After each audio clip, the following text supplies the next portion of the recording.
Hey everyone, it's Lisa from Primitive Gatherings, and today I'm extra excited because I can talk about my newest book from Martingale.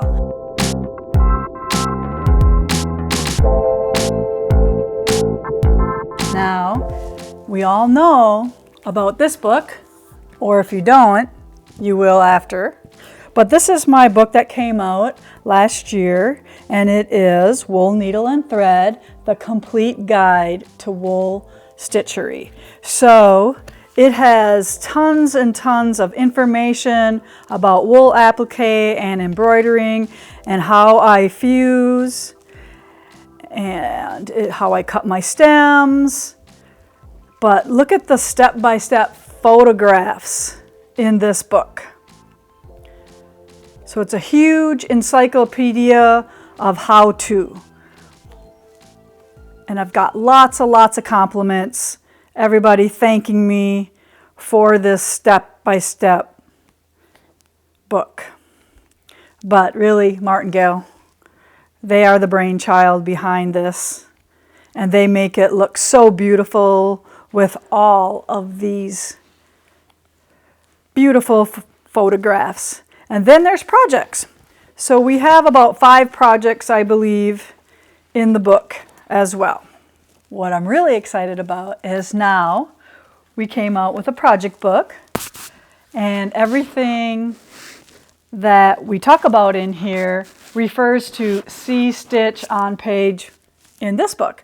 So it really gives you a reference point to go to if you need special help with a stitch or with a technique. So they kind of work together, but yet this is a project book that can stand on itself.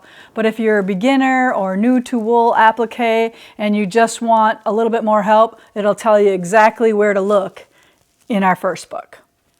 Okay, so Wool, Needle, and Thread, a companion book for wool stitchery, is super beautiful. Again, I was asked to stitch the cover by Jennifer, and it can be scary and fun all at the same time to stitch your cover. So here was my cover of the book in real life. So I actually did have to stitch another sample, but this is actually a mat in the book. So let's go through the projects. I have to look at the book because I don't remember what we named them all. So please bear with me. All right, the first up is the Star Penny Pin Keep. And this is 7 inches round. Great for using up your scraps of wool, even down to the tiniest little pieces. And this is how I finish my pin cushions and turn them. I don't try to put a seam on the outer part of a circle. I will just put a slit in here and then fusible web that back down over the top, because let's just face it, the pin cushion is always going to be like this. So that's the first project in the book. And then we have Carry a Tune. Now we all have, or we know somebody that needs a little case for their AirPods or their earbuds or whatever you want to call them. So this is a cute little carrying case that you can make for your grandchildren or for your nieces and nephews. But how fun is that to have a little personalized case for the earbuds?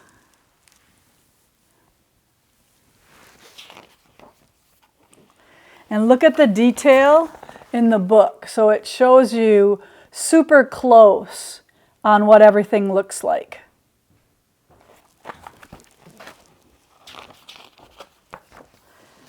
Lovebirds is a little pillow. Now a little story about this pillow shape.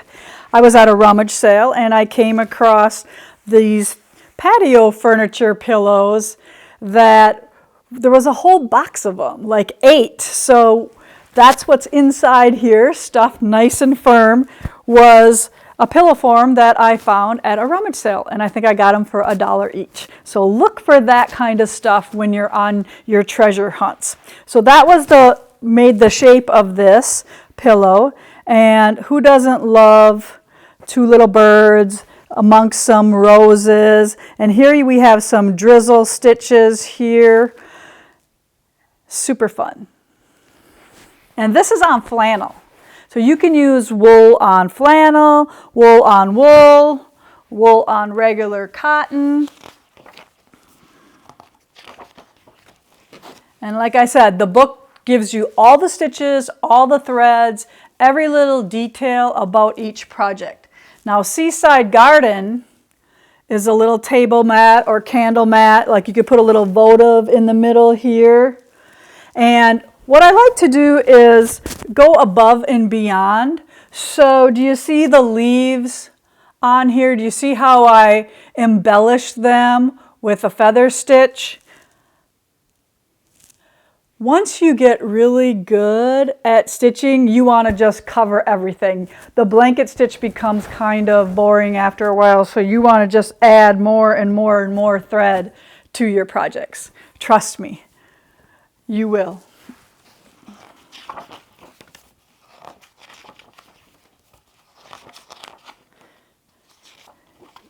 And I just want to point out, this is for Seaside Garden. See the whole template here? So you would trace this 4 times. And then they give you all the templates, all full size, that you would trace onto your fusible web.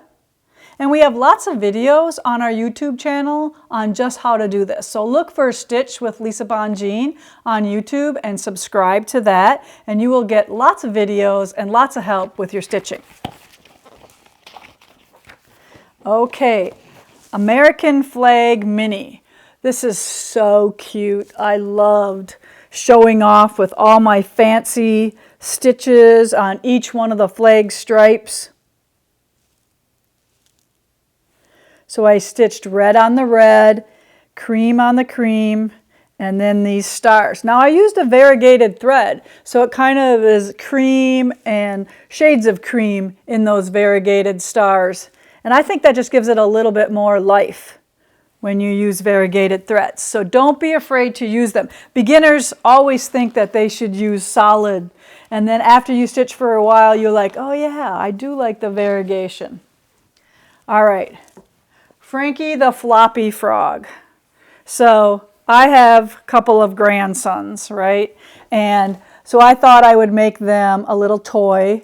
And so fun just to embellish him, give him a little bit texture on his body, but he also sits up. So he can sit like this as well. He's not going to cooperate with me.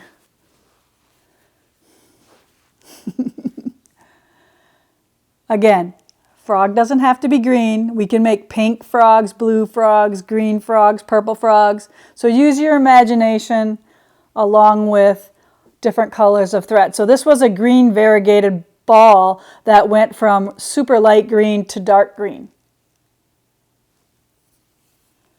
I can't wait to make some more of these. Frankie's. Diamond penny mat.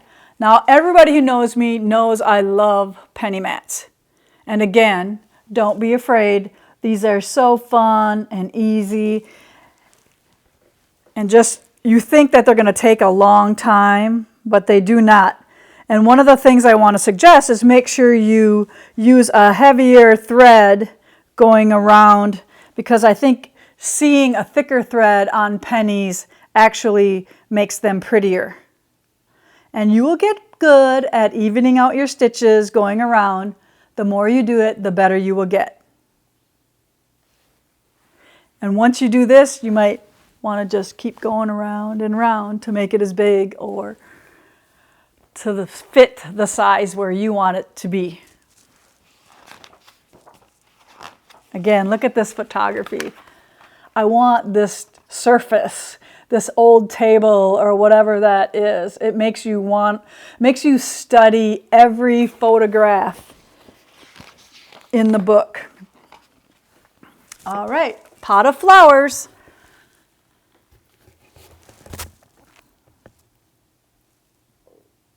These designs don't have to be mats, they don't have to be pillows, they can be framed works of art as well. So here we have a beautiful little centerpiece, and I embellished the pot here with some embroidery stitches. But other than that, everything else is a little basic blanket stitch. I could have went in here and added a little extra to the leaves, but hey, I chose not to on this one, no big deal. And I like to point out that I like to cross stitch over my stems. I think it gives it a different texture to look at and just makes the whole piece a little bit more interesting.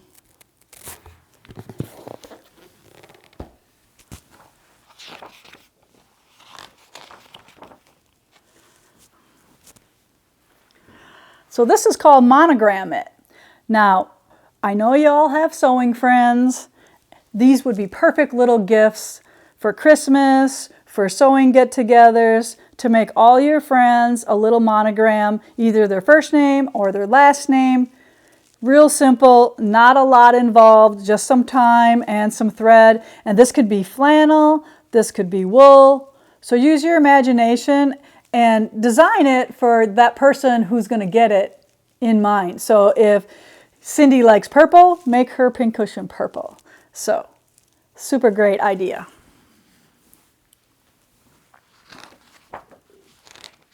And we have the whole alphabet in there for you. And I actually did put this page of the book on my light table and you can see through it. So it does work.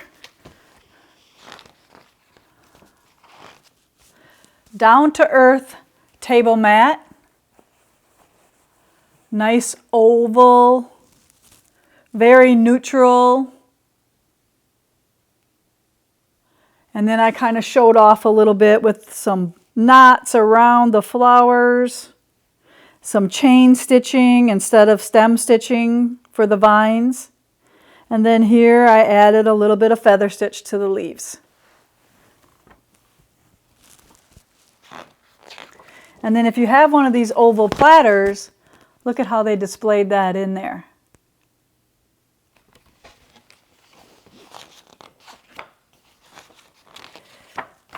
Okay, penny sheep.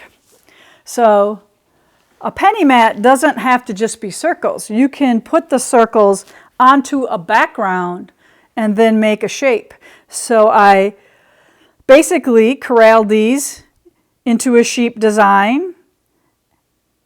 And then this could be a table mat, it could be hung like in a wreath, it can be on a cupboard door. Again, use your imagination on how you want to display these. But look at all that thread in those pennies. So I just kept going and put a lot of thread on there.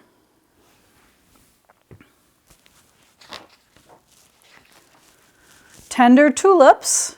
We're getting down to the end now. So this is flannel, and it's just a little quilt.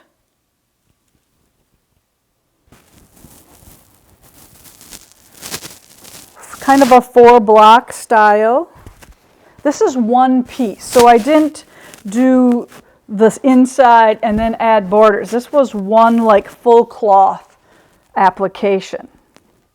And then just cross-hatched and a little bit of pebbling was done. I think Val quilted this one, yes, Vegas Val. Again, this can be a wall hanging. It can be displayed on the table. There could be a candle here as well. And then the last project in the book is a 3-part sewing essential trio. So we have this scissor case for your good scissors. A little place to fob your scissors. And then we have a little needle case. So I have my 24s, my 22s, and my binding needles. And then a little magnet that keeps it closed for safety. So thank you for hanging out with me today and looking through all the projects in the companion book to Wool, Needle, and Thread. If you haven't already pre-ordered your copy, they will be coming out soon. So get yourself onto our website, primitivegatherings.us, and order a book.